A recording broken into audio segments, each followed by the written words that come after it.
우리는 이제 사도행전 결론 부분에 도착했습니다. 이제 27장과 28장을 남겨두고 있습니다.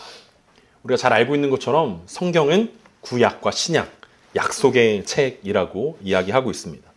하나님의 약속이 어떻게 이루어졌는지를 기록하고 있는 것이 바로 성경의 내용입니다. 그 중에 사도행전은 사도행전 1장 8절에서 성령이 너희에게 임하시면 너희가 권능을 받고 예루살렘과 온 유대와 사마리아와 땅끝까지 이르러 내 증인이 되리라 하시니라 하셨던 예수님의 약속의 말씀이 어떻게 사도행전의 제자들을 통해서 사도들을 통해서 이루어졌는지를 보여주고 있는 성경입니다. 사실 예루살렘 중심으로 봤을 때 지금 바울은 땅끝으로 가고 있습니다. 예루살렘에서 봤을 때 로마는 거의 땅끝이나 마찬가지였습니다. 그러니까 예수님의 약속이 이제 예루살렘과 온 유대와 사마리아를 거쳐서 땅끝까지 이르게 되어지는 이 약속이 완수되어지는 내용들을 볼 수 있습니다. 그런데 또 로마를 중심으로 우리가 생각해 보면 로마 입장에서는 땅끝이 예루살렘입니다. 물론 예루살렘보다 더 먼 것도 있었지만 예루살렘을 거의 땅끝으로 로마 사람들은 보고 있습니다. 로마 입장에서는 땅끝인 예루살렘에서 세상의 중심이라고 생각하는 로마로 복음이 바울이 오고 있는 중입니다. 바울이 땅끝으로 가고 있는 중인지 아니면 땅끝에서 오는 중인지 어디를 중심으로 보느냐에 따라 달라지겠지만 중요한 것은 바울과 그리고 바울이 가지고 있는 복음이 로마로 향하고 있다라는 사실을 우리가 기억해야 할 것입니다. 누가는 27장과 28장에서 로마로 가는 이 항해의 여정을 아주 상세하게 기록하고 있습니다. 바울의 전도여행에서도 바울이 배를 이용했지만 바울이 그때 전도여행의 바울의 기록들은 그다지 상세하게 설명해 놓지 않았는데 27장과 28장은 누가가 꼼꼼하게 마치 항해일지처럼 적어 놓았습니다. 사람들은 굉장히 궁금해합니다. 누가가 이 사도행전이라는 이 귀하고 그 거룩한 이 책 가운데 굳이 바울의 이 항해의 내용들을 왜 이렇게 많이 기록해 놓았을까? 왜 이렇게 꼼꼼하게 하나하나 다 기록해 놓았을까? 어디를 정박했다가 어디를 지나는지 왜 그렇게 자세하게 기록해 놓았을까? 학자들마다 의견들이 굉장히 많습니다. 어떤 학자들은 그래서 이게 누가가 그 고대의 소설, 항해 소설들을 본따서 바울을 그 주인공으로 만들고자 노력한 모습 아니냐라고 해석해 놓기도 합니다. 우리는 왜 그랬는지 정확한 이유를 알 수 없지만 흔히 인생을 항해에 비유하는 것처럼 바울의 인생에서 꽤나 중요한 지점이기 때문에 누가가 조금 더 공을 들인 것은 아닐까 추측해 봅니다. 무엇보다 복음서에서 예루살렘을 향해 가는 예수 그리스도를 길게 그리고 있는 것처럼 로마로 가는 바울을 길게 그리면서 바울의 여행이 하나님께서 작정하시고 인도하시는 여행이고 바울이 죄수의 신분으로 지금 로마를 향해 가고 있지만 바울은 하나님이 선택한 의로운 사람이라는 것을 보여주고 싶은 누가의 마음 아니었을까라고 우리는 추측해 보기도 합니다. 사도행전에 기록되어 있는 바울의 마지막 여행은 6, 7개월 걸렸고 또 여러 에피소드들이 많아서 어떤 학자들은 바울의 4차 전도 여행이라고 부르기도 합니다. 27장과 28장을 3차 전도 여행 이후에 로마로 가는 4차 전도 여행이라고 이름한다라는 것입니다.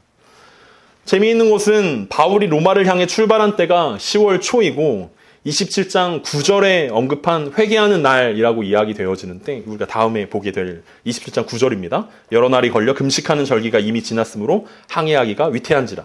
그리고 이때가 유대인들이 지켰던 대속죄일인데 이 학자들이 연대와 연도를 따져보니까 이게 기원 후 59년, AD 59년 10월 5일이었다는 사실입니다. 그러니까 바로 오늘이었다라는 거죠. 오늘이 10월 5일인데 기원 후 59년 10월 5일에 바울이 지금 항해를 하고 있다라고 우리는 생각해 볼 수 있습니다. 오늘 우리는 바울의 이 항해의 시작이면서 이번 항해의 예고편인 이 첫 부분을 함께 살펴보면서 바울의 항해를 통해서 우리 인생의 항해에 필요한 것이 무엇인지 함께 점검해 보는 시간이었으면 좋겠습니다.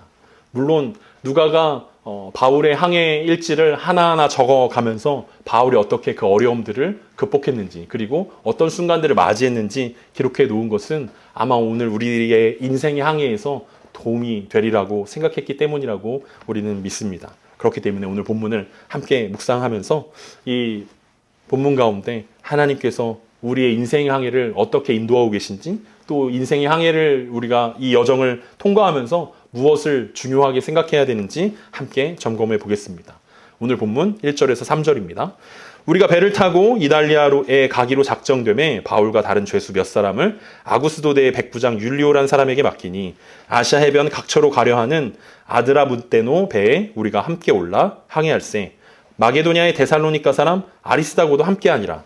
이튿날 시돈에 내니 율리오와 바울을 친절히 대하여 친구들에게 가서 대접받기를 허락하더니, 이 누가가 기록한 항해 일지이기 때문에 지명과 인명이 굉장히 많이 나오고 있습니다.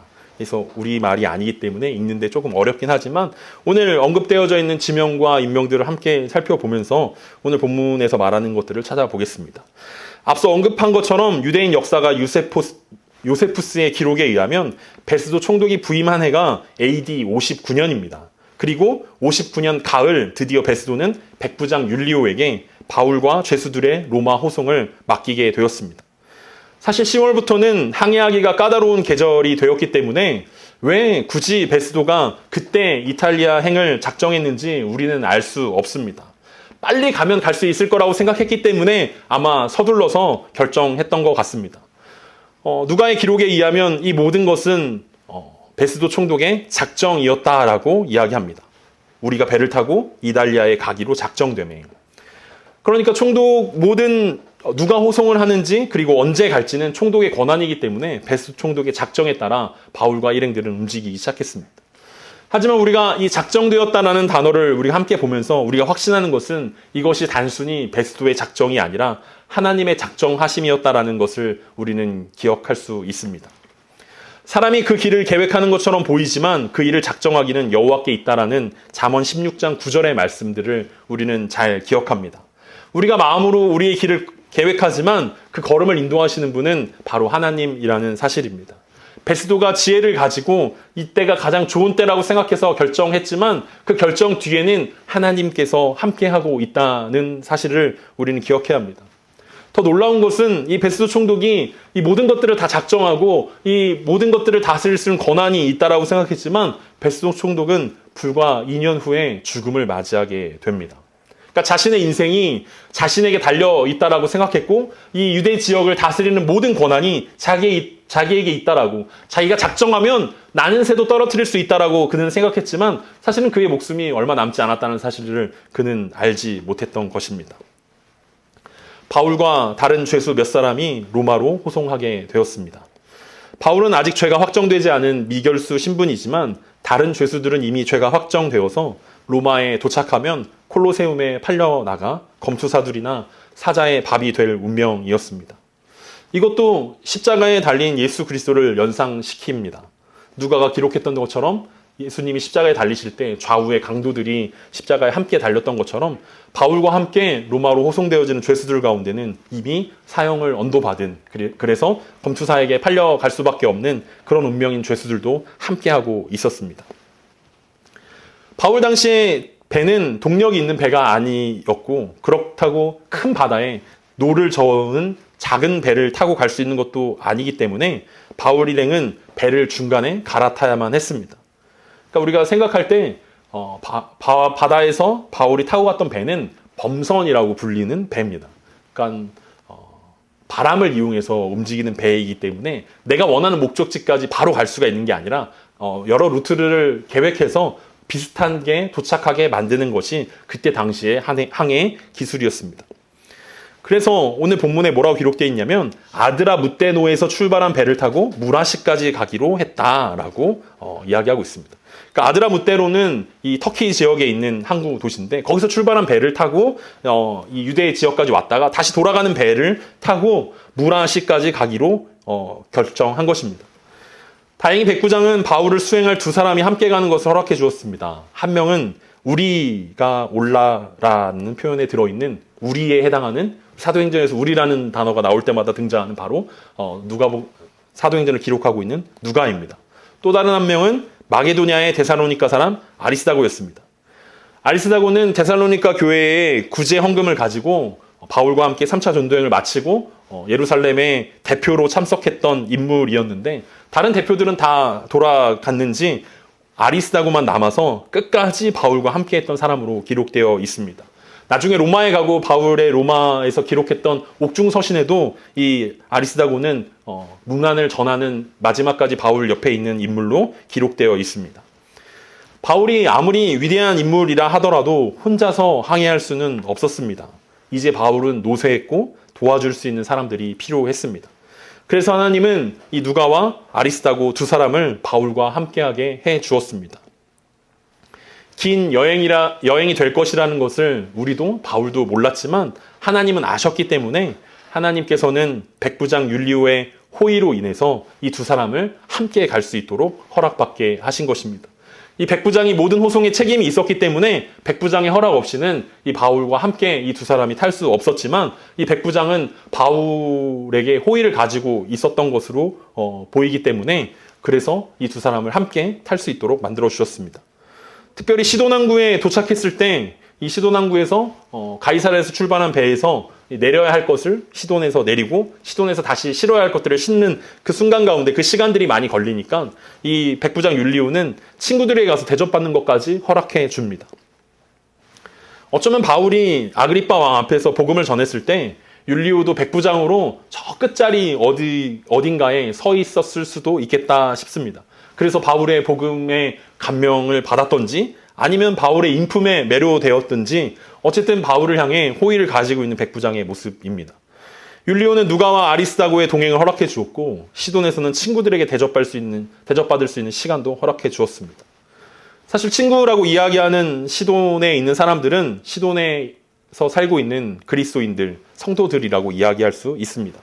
바울이 직접 복음을 전하진 않았지만 그곳에 있는 교회와 성도들을 만나서 식사와 옷가지들을 대접받을 수 있는 기회가 생기게 된 것입니다. 오늘 바울의 이 항해의 여정들을 함께 살펴보면서 인생이라는 항해에서 가장 중요한 게 뭘까라고 생각해 볼 때 우리는 함께하는 사람들이라고 생각해 볼 수 있습니다. 우리는 인생의 항해를 혼자 갈 수 없습니다. 우리는 마치 혼자 살 수 있을 것처럼 생각하지만 독불장군처럼 혼자 살 수 있는 사람은 아무도 없습니다.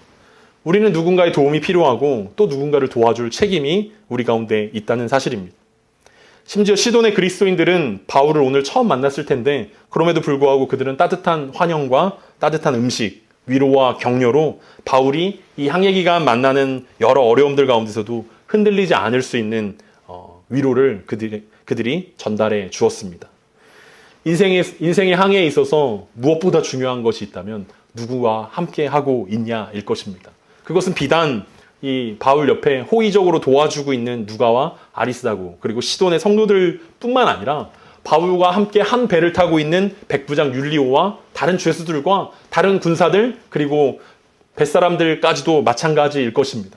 우리가 세상 가운데서 만나는 모든 사람들이 우리 공동체에 있는 사람만 있는 것도 아니고 우리 가족들만 있는 것도 아닐 것입니다. 직장에 가면 동료들이 있을 것이고 또 사회에서 만나는 많은 사람들이 있을 것입니다.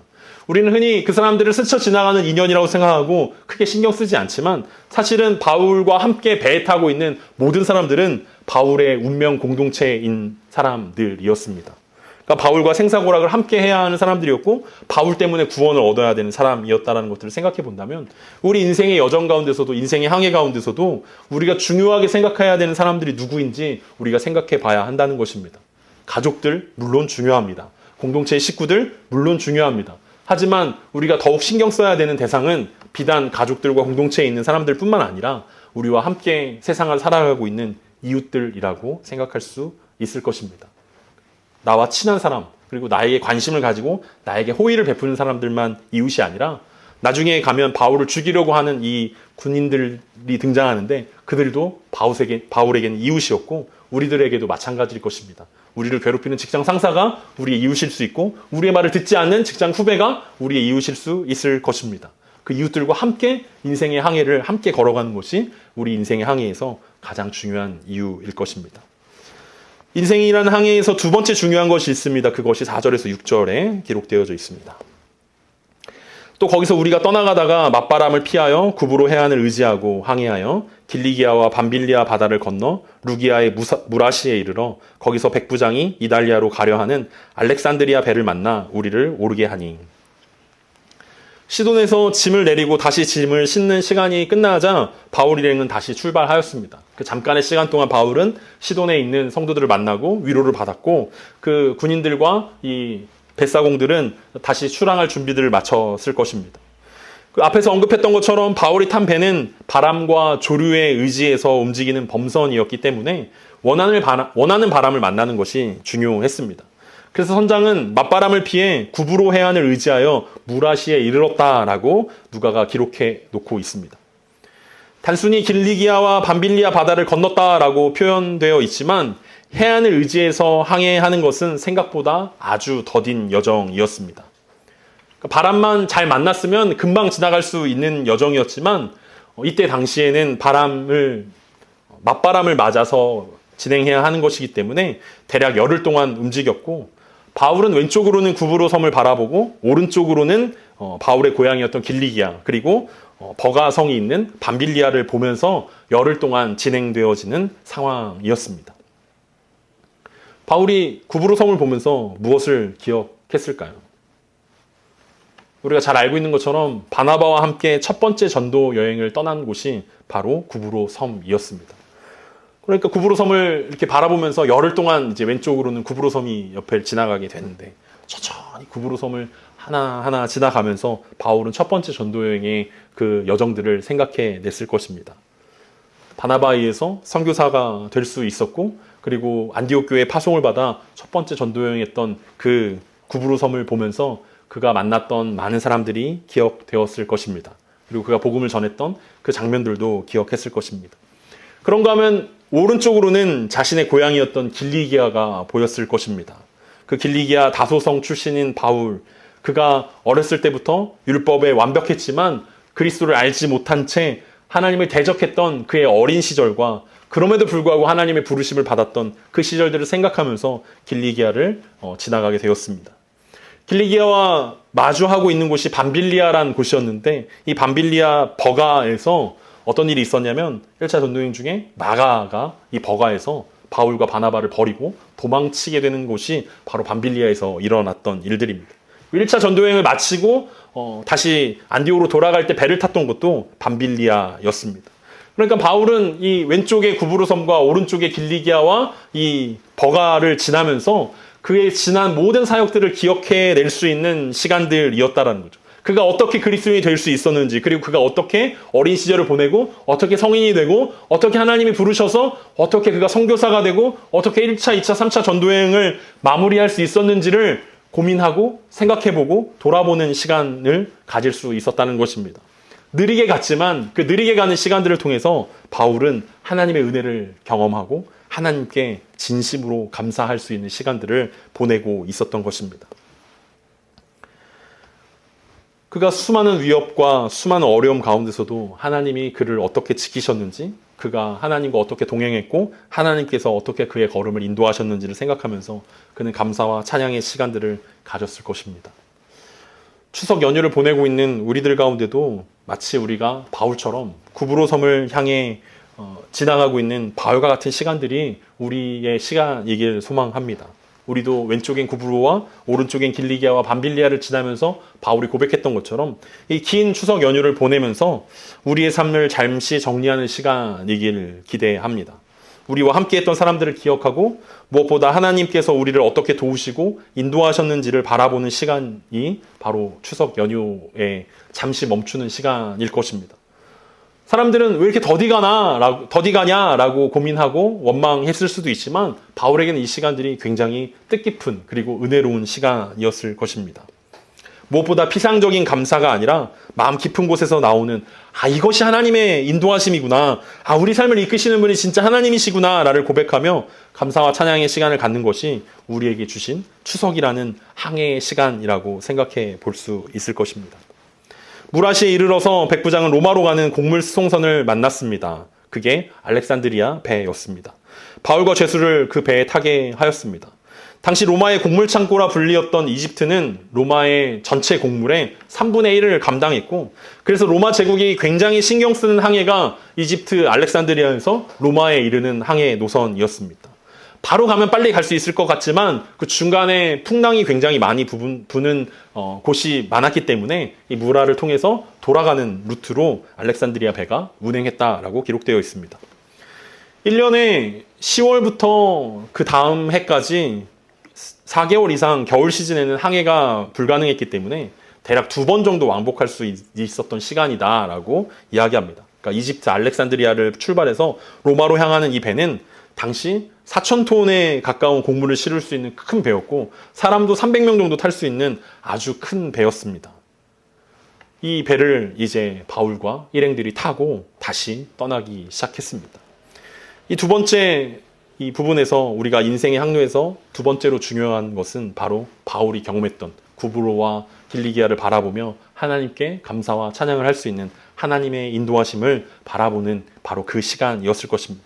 우리 인생에서 우리 인생이 자꾸만 퍽퍽해지고 우리 인생이 자꾸만 두려워지고 근심과 염려가 많아지는 이유도 바로 그것일 것입니다. 하나님의 인도하심을 자꾸 잃어버리고 하나님께 감사하고 하나님께 찬양하는 시간들이 자꾸 우리 기억에서 사라지면서 우리는 초조해지고 조급해지는 순간들이 다가옵니다. 그렇기 때문에 바울처럼 우리도 그런 시간들을 갖는 것이 필요하다는 사실입니다. 마지막 인생의 항로에서 세 번째로 중요한 것을 7절과 8절은 이렇게 기록해 놓고 있습니다. 배가 더디가 여러 날 만에 간신히 놔둔 맞은편에 이르러 풍세가 더 허락하지 아니하므로 살몬의 앞을 지나 그레데 해안을 바람막이로 항해하여 간신히 그 연안을 지나 미앙이라는 곳에 이르니 라세아시에서 가깝더라. 제가 자꾸 7절을 자꾸 잘못 읽는데 니도라는 곳입니다. 니도, 나도가 아니라 니도 맞은편에 이르러 풍세가 더 허락하지 아니하므로 라고 이야기합니다. 무라에서 출발한 배가 이번에는 더디 가기 시작했습니다. 더디 갔다라는 것은 배가 앞으로 갔다 뒤로 갔다를 반복하면서 겨우 전진하고 있다라는 뜻입니다. 원래는 이탈리아로 바로 가는 여정이었지만 이 풍세가 더 허락하지 않아서 간신히 니도 맞은편에 이르렀고 제가 보내드린 지도에서 우리가 확인할 수 있는 것처럼 앞으로 전혀 전진하지 못하고 90도를 꺾어서 굳이 돌아가지 않아도 되는 그레데 섬을 크게 돌아서 간신히 미앙에 도착했다라는 것이 오늘 본문의 기록입니다. 누가는 이 7절과 8절에서 간신히라는 단어를 2번이나 사용하면서 얼마나 이 항해가 어려웠는지를 묘사하고 있습니다. 우리가 주차할 때를 생각해보면 이게 좁은 공간에 주차하려면 어떻게 합니까? 앞으로 갔다 뒤로 갔다 앞으로 갔다 뒤로 갔다 하면서 간신히 그 장소에 들어갈 수 있는 것처럼 이 배는 바람을 이용해서 앞으로 갔다 뒤로 갔다를 반복하면서 지난한 항해를 계속해야 조금씩 원하는 대로 움직일 수 있는 것입니다. 바로 갈 수 없으니까 대각선으로 조금씩 움직이면서 앞으로 갔다 뒤로 갔다 앞으로 갔다 뒤로 갔다 하면서 조금씩 갔다 하는 것을 간신히 갔다라고 이야기합니다. 원래 가고자 했던 곳도 아니고 원했던 곳도 아닌 곳에 어쩔 수 없이 환경 때문에 도착한 것입니다. 바울의 이 항로 가운데 그리고 바울의 이 배를 움직이고 있는 선장과 선주의 생각 가운데는 빨리 로마에 도착해서 빨리 곡물을 내려놓는 것이 그들 가운데 훨씬 더 이익이었고 그게 훨씬 더 안전한 길이었지만 그들의 바램처럼 그들의 계획처럼 그들의 인생이 진행되어지지 않았습니다. 우리가 이번 바울의 여정을 보면서 인생의 항해에서 우리가 기억해야 되는 것은 인생은 돌아갈 때가 많다는 사실입니다. 내 생각대로 내 계획대로 가면 좋을 것 같지만 우리보다 훨씬 더 우리를 잘 아시는 주님께서 우리에게 가장 안전하고 가장 완전한 길로 우리를 인도하신다는 사실일 것입니다. 바울은 나중에 이전에 로마서를 통해서 이렇게 고백한 적이 있습니다. 다만 이뿐 아니라 우리가 환난 중에도 즐거워하나니 이는 환난은 인내를, 인내는 연단을, 연단은 소망을 이루는 줄 알미라. 간신히 미항에 도착했습니다. 앞으로 갔다 뒤로 갔다 앞으로 갔다 뒤로 갔다 하면서 그들은 수고하고 애를 써서 간신히 미항이라는 곳에 도착했는데 그때 바울의 고백은 이 환난 중에도 우리가 즐거워야 되는 이유가 이 환난이 우리에게 인내가 연단은 소망을 나에게 주는구나 라는 사실이라는 것입니다. 바울은 간신히 그들이 수고하고 애쓰는 상황 가운데 하나님을 향한 신뢰를 놓치지 않았습니다. 이 항해의 방향을 주님께서 잡고 계시다라는 사실들을 그는 신뢰했기 때문에 그렇습니다. 인생의 여정 가운데 중요한 세 번째는 바로 하나님을 향한 신뢰라는 사실입니다. 우리가 더디가고 돌아가고 어쩌면 되돌아가는 것처럼 느껴질 때에도 우리는 하나님을 향한 신뢰가 우리 가운데 있어야 한다라는 사실입니다. 어른들이 좋아했던 찬송가 중에 373장 고요한 바다로라는 찬양이 있습니다. 이 단조로 이루어진 짧은 찬양인데 부르다 보면 살짝 우울해지는 느낌이 들어서 저는 잘 부르지 않던 찬양입니다. 그런데 어느 순간 제 입에 이 찬양이 생각나기 시작했습니다. 이제 나이가 들어가는 것 같습니다. 요새 자꾸 생각이 납니다. 고요한 바다로 저 천국 향할 때 주 내게 순풍 주시니 참 감사합니다. 2절은 이렇습니다. 큰 물결이 일어나 나 쉬지 못하나 이 풍랑으로 인하여 더 빨리 갑니다. 바울의 마음이 아마 이런 마음이었을 것입니다. 고요한 바다로 나아갈 때는, 순풍을 만나서 나아갈 때는 이게 하나님 나라를 향해서 잘 이루어지는구나 라고 감사했고, 혹은 풍랑으로 인하여서 그 길이 돌아가거나 혹은 풍랑으로 인하여서 힘들 때는 하나님께서 빨리 가게 하시는구나 라고 생각했던 그 바울의 마음이 아마 이 찬송가의 가사이지 않을까라는 생각합니다. 3절과 4절은 이렇습니다. 내 걱정 근심을 쉬없게 하시고 내 주여 어두운 영혼을 곧 밝게 합소서. 4절은 이 세상 고락관 주 뜻을 본받고 내 몸이 의지 없을 때 큰 믿음 주소서. 이 어른들이 이 찬양을 일제시대 때 많이 고백했다라고 전해지고 있습니다. 이 오래된 찬양인데 이 찬양을 고백하면서 어른들도 이 일본의 이 압제 가운데서 언젠가 하나님께서 우리나라를 광복시킬 그날들을 기대하면서 환란이 인내가 연단이 소망을 주는 바로 그 하나님의 뜻이구나라는 것들을 기억하면서 이 찬양을 고백했었다라고 기록되어 있는 것들을 본 적이 있는데, 우리 인생 가운데 여러분의 인생은 고요한 바다를 나가고 있는 순풍을 만난 때입니까? 아니면 풍랑을 만나 돌고 도는 인생입니까? 다시 제자리로 돌아가고 있는 것처럼, 혹은 전혀 예상하지 못했던 그 길로 90도 돌아서 다른 길로 가고 있는 여정입니까? 우리는 누가의 항해일지를 통해서 항해에 필요한 세 가지를 함께 살펴보았습니다. 첫 번째는 동역자들의 소중함입니다. 그리고 그 동역자들은 단순히 우리와 관계하고 있는 가족과 어떤 교회 공동체만을 이야기하는 것이 아니라 우리와 함께 운명 공동체를 가지고 있는 직장과 사회에서 만난 사람들까지 포함하는 그들의 소중함들을 우리가 기억해야 한다는 것입니다. 두 번째는 하나님의 인도하심에 대한 감사입니다. 바울이 구브로 섬과 이 길리기아 그 사이를 지나면서 바울의 인생을 돌아보며 하나님께 감사와 찬양을 했던 것처럼 우리에게도 그런 시간들이 필요하다는 것입니다. 마지막 세 번째는 돌아가더라도 더디 가더라도 하나님을 향한 신뢰를 잊어버려서는 안 된다는 것입니다. 이것이 인생의 항해를 하는 우리에게 필요한 세 가지 것이라고 오늘 누가의 항해일지를 통해서 우리는 함께 살펴보았습니다. 우리 인생이 빨리 가는가 천천히 가는가 전혀 중요하지 않습니다. 우리가 원하는 곳에 가는가 원하지 않는 곳에 가는가도 사실 중요한 문제가 아닐 것입니다. 우리에게 중요한 것은 우리 항해의 방향을 주님이 잡고 계신가 아니면 내 뜻대로 가려고 노력하는가일 것입니다. 하나님께서 우리의 항해의 방향을 잡고 계시다면 우리 항해의 끝은 언제나 주님을 만나는 그 자리일 것입니다. 주님의 뜻을 우리는 만나게 될 것이고 주님의 얼굴을 우리는 구하게 될 것이고 주님의 성품을 담는 그 자리가 바로 주님이 우리의 항해의 손을 붙잡고 계시다라는 바로 그 사실일 것입니다. 순풍을 만나도 감사하고 풍랑이 일어도 감사하고 역풍을 만나도 감사하고 방향을 바꿔도 감사하고 때로는 방향을 잃어도 감사할 수 있는 것은 그것이 하나님이 우리의 인생의 여정들을 하나님의 뜻대로 붙잡고 계시다는 사실이기 때문에 그렇습니다. 하나님 우리에게 동역자들을 주셨습니다. 가족도 주셨습니다. 교회도 주셨습니다. 그리고 일터도 주셨고 또 많은 사람들을, 많은 친구들을 주셨습니다. 우리가 항해를 할 때 그들을 기억하면서 그들과 함께 하나님의 나라를 함께 세워갈 수 있는 저와 여러분 되었으면 좋겠습니다. 무엇보다도 이 추석이라는 이 명절을 통해서 우리의 지나온 인생들을 돌아보며 하나님의 은혜에 감사하는 피상적인 감사가 아니라 하나님 감사합니다. 그냥 피상적이고 상투적인 감사가 아니라 정말 주님께서 우리의 인생을 함께하고 계시고 우리의 인생의 여정의 주인이라는 사실들을 고백하는 그런 시간이 될 수 있는 한 주를 보내시길 간절히 소망합니다.